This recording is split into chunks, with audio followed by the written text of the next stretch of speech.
I want to be the first to say everyone has the ability to become a polymath. But do you believe that you have the ability to be a polymath? In this podcast, I'm actually going to give you the secret to being a world-class, industry-leading polymath here in this podcast.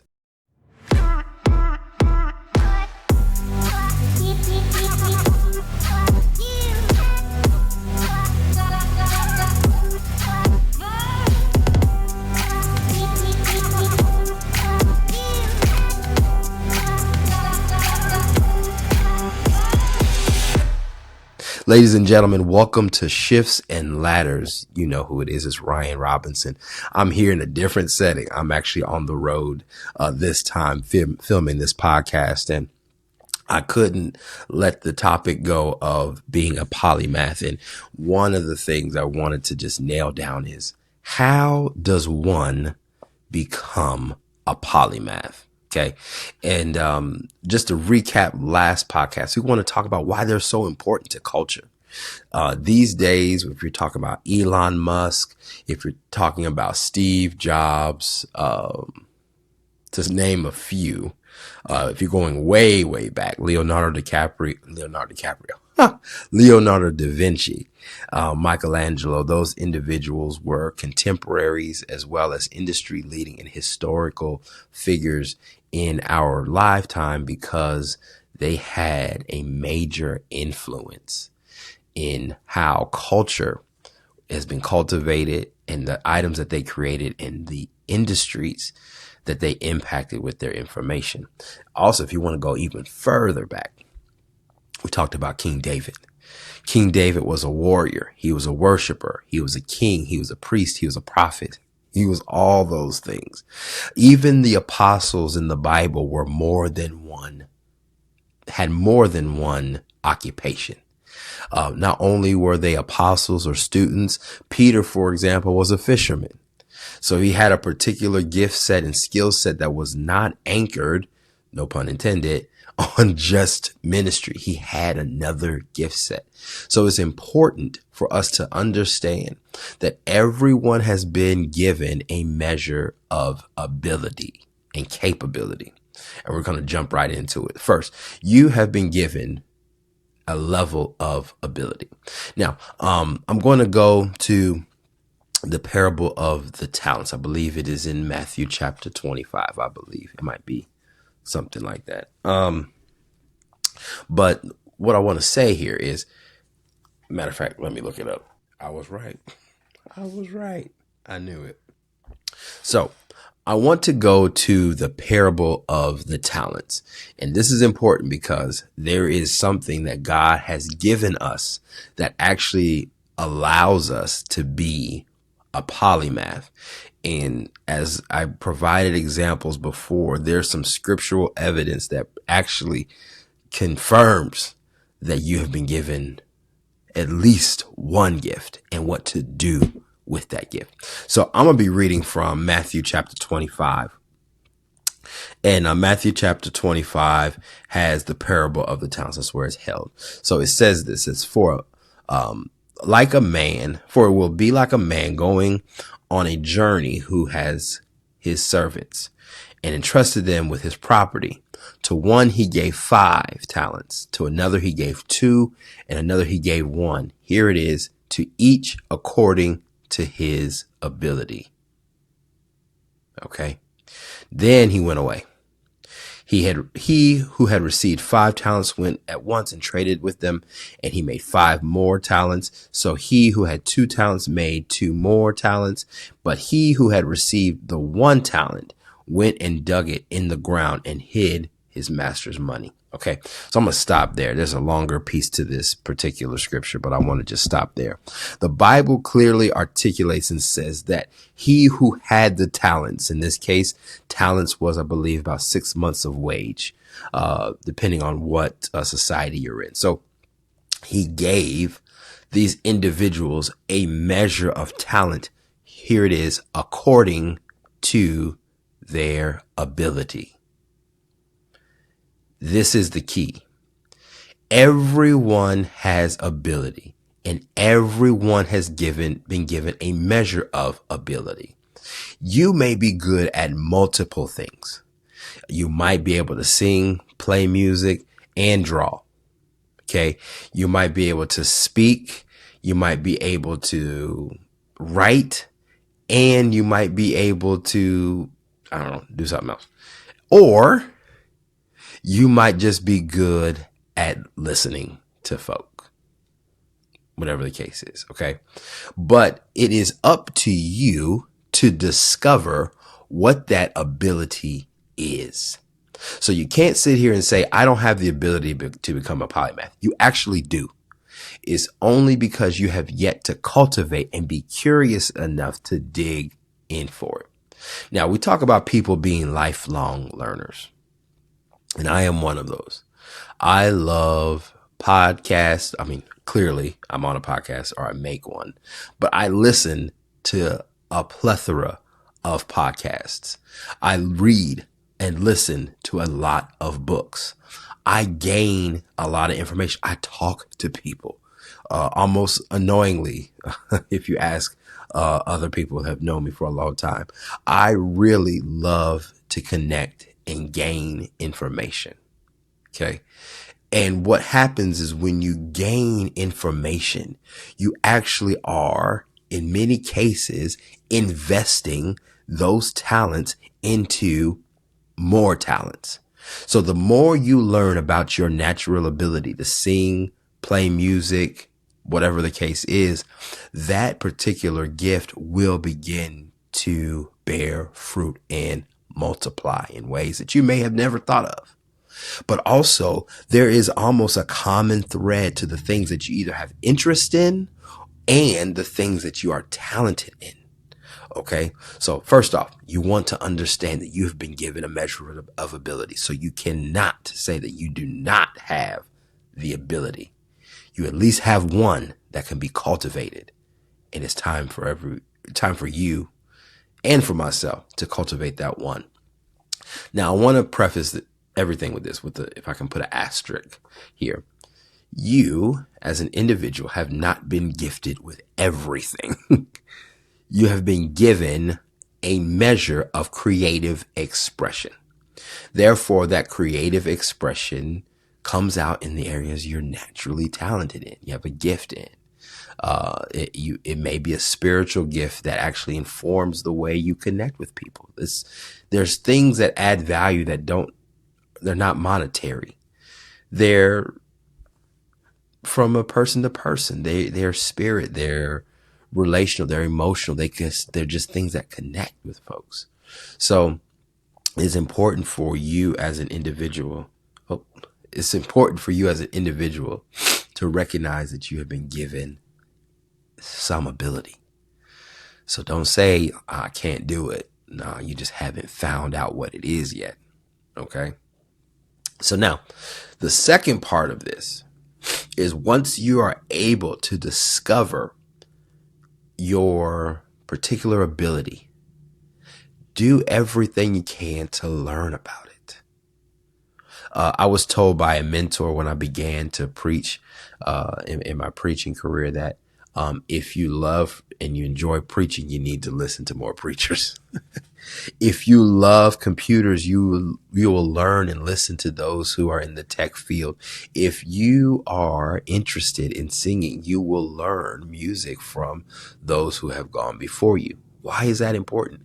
It's because you get the ability to learn from the folks who actually have been doing it for decades and years, and you glean from them the experience that they paid for so that you don't have to pay for it yourself. And in doing so, you broaden your experience, you broaden and learn about how these individuals think. No one knows Steve Jobs and knows about Apple if they don't read about how the man thought about his product and service. It is so everyone wants to be Elon Musk, but no one wants to learn how he thinks about stuff.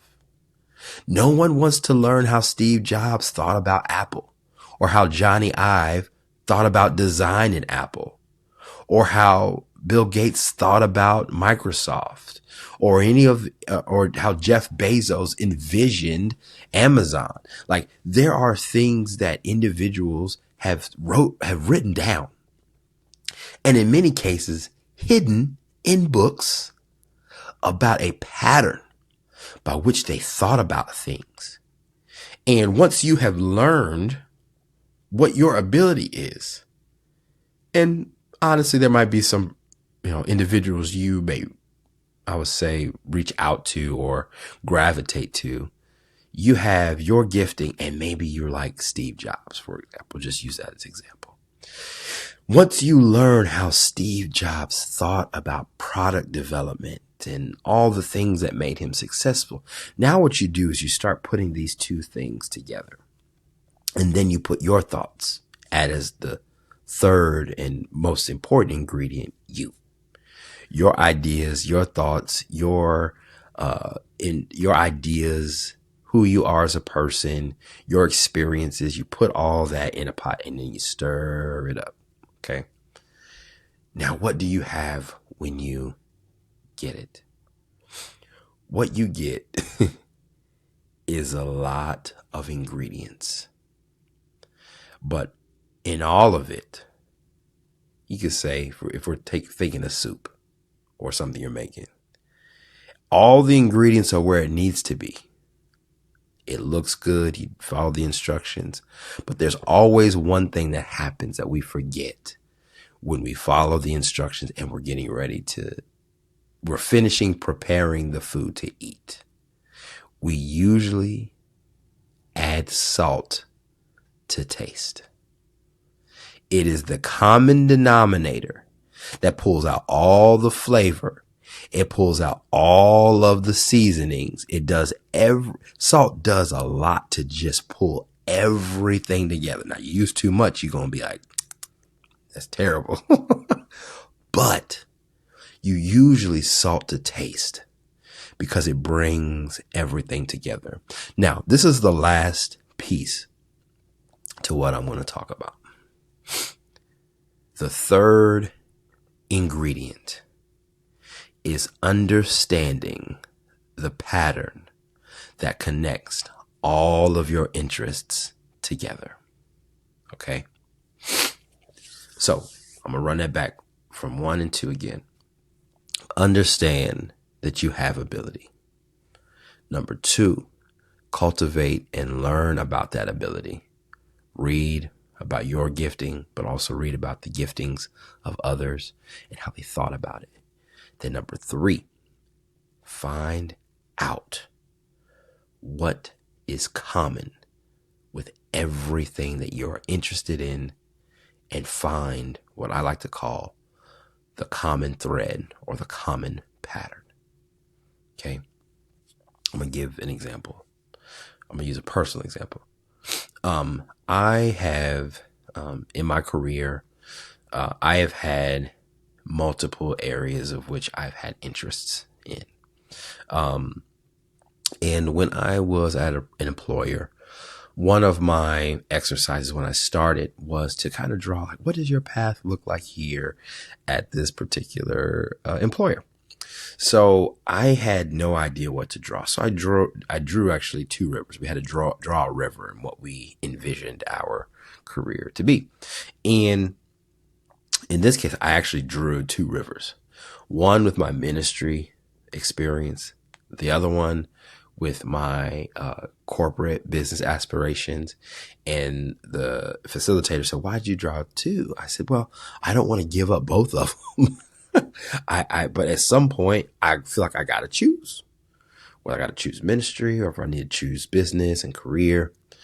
And as I have grown in my career, I found out that my faith informed the way I did business, and the business informed the way I did ministry. So I found this common pattern that they didn't have to be separate. They were able to come together. And I found a pattern. What does a preacher and business all have in common? It's not a riddle. It's actually one I made up. But the thing that they do is they all have to connect with people. I thoroughly enjoy people. I'm a people person. I love sitting down talking. I love sitting down having conversation. I love sitting down and having learning and sharing things that I've learned, things that I love to inform people on. I love serving people. I love teaching people. I love developing individuals. This is what I thrive in. I love teaching Bible study. I love teaching. So teaching people and equipping people is what I thoroughly enjoy doing.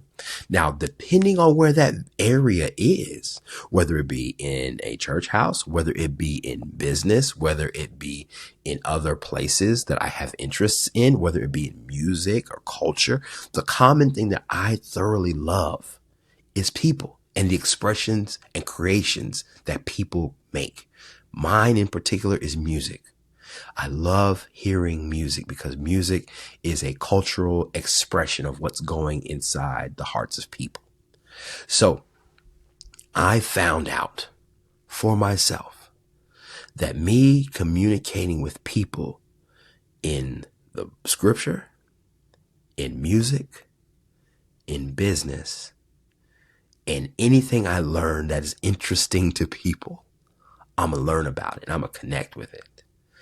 And, it could be, and I like gadgets too. I like, I like technology. So I have an inclination to those kind of areas. I'm not necessarily interested. I love sports. I enjoy sports, but I'm not following sports unless it's football because of my experiences. But I'm not having any other conversation around baseball or anything like that. You won't find me in that area. But where you will find me is in the tech space, in the music space, in the football space, in just athletics, general athletics, period. You're going to find me there. And you'll find me in other creative expressions. Like I like paintings. I love reading about and looking at interior design. I just enjoy that kind of stuff. And I enjoy learning about how people think about things. Books and all those things give me new perspectives. So what I'm telling you, ladies and gentlemen, is that in order to find what that pattern is, you have to get more data points in order to find the thread or the continuity thread of what makes you you. And when you bring you to different areas, like I said, for me, with ministry, with business, with music, I don't have to be an expert in all of them. I have a depth and appreciation for those areas. So much so that I invest time, money, and effort to stay informed and have a pulse on what's going on. So that if I ever meet someone, I'm going to connect with them and we're going to have a conversation about it. So I end up having new expressions, whether it be from what I've learned in the Bible. And what I've learned in the Bible now informs the way that I do business. The things that I have learned in business can apply to what I've learned in the Bible. The things that I've heard in music can be found in the things that I've found in the Bible when it comes to worship and it comes to music and the things that music actually provides from a biblical standpoint, which is extremely powerful. I might do a podcast on that because it is extremely important. But if I did not have the expression in any of those areas, I wouldn't be able to talk to you all about it. So I want you all to understand that everyone has the ability to become a polymath or a multi-gifted individual. It is determined, on how much you're willing to invest in you and cultivate it and make that 5 talent 10 or that 2 talent 4. Or you also have the choice if you want to bury that one and see where that gets you. Okay. I really believe that once we really start embracing all the areas of our lives that we don't think quite fit from a society's acceptance point, it'll change your life.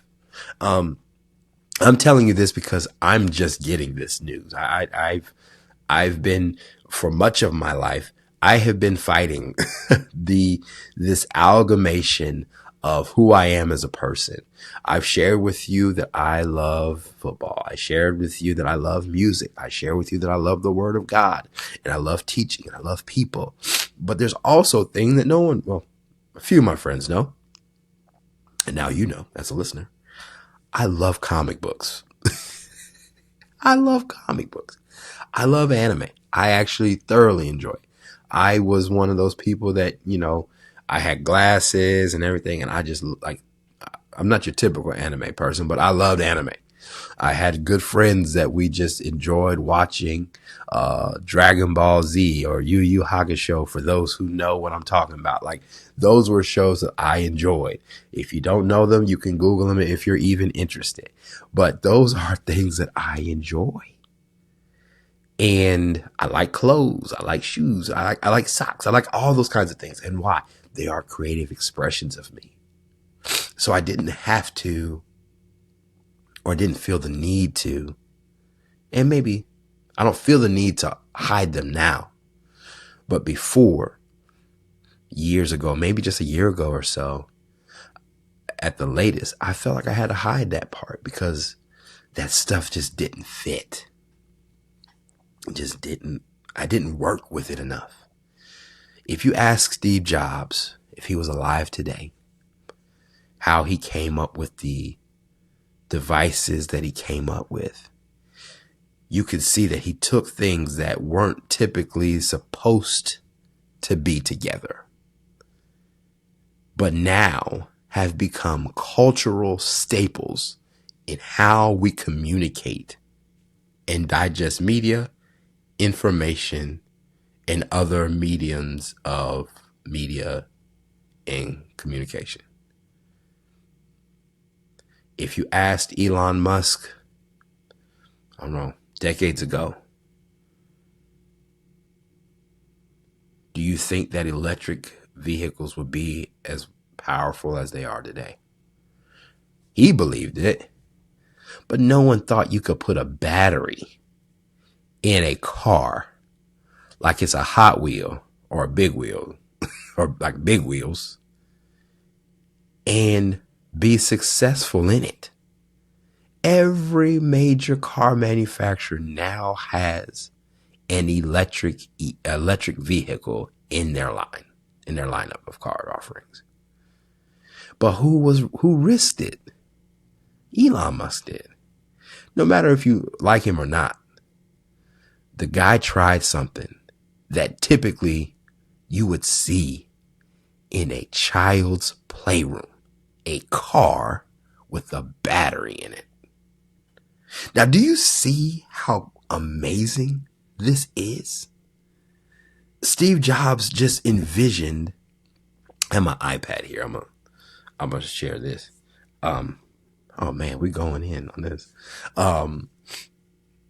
I enjoy iPads thoroughly. When Steve Jobs was CEO at Apple, one of the things he decided to do was he took a laptop. He popped the buttons off of it. He I believe he took the screen off and basically said, I want it to be like this, a sheet of glass. A sheet of glass. I want to make something that's like a sheet of glass that you interact with. That takes some balls, some courage to be like, look, the way we have things now in a laptop form is great, but I want to go further. I don't even want to have keys on the thing no more. I want to be able to just have a slate of glass and metal and that function as a computer? Who would even thought the Jetsons didn't even have that, or maybe they did. I don't know. But if they did, I don't remember. But that's something too futuristic. But here we are with a slate of glass in the form of a phone, in the form of an iPad, that you can do just about as much, if not more, than Fortune 500 companies have at their disposal. The same tools, Office, Access, all those tools you will also find in these companies. That is made possible by the lovely people at Apple and Microsoft, and your car you drive, if you have an EV, was brought to you by the bold and often misunderstood Elon Musk. So what will we be talking about years from now that was brought by you, and the uniqueness that you have been God-given to deposit into this earth with things that no one ever saw coming or didn't even think matched?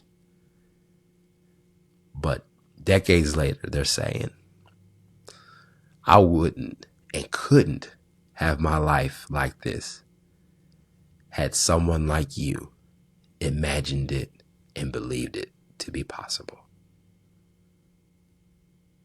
Ladies and gentlemen, that's the end of the podcast for today. Tune in to the next pod next week.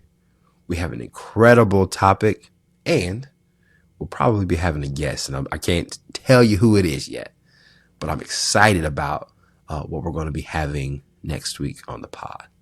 With that being said, thank you for listening to Shifts and Ladders, and we'll catch you in the next pod.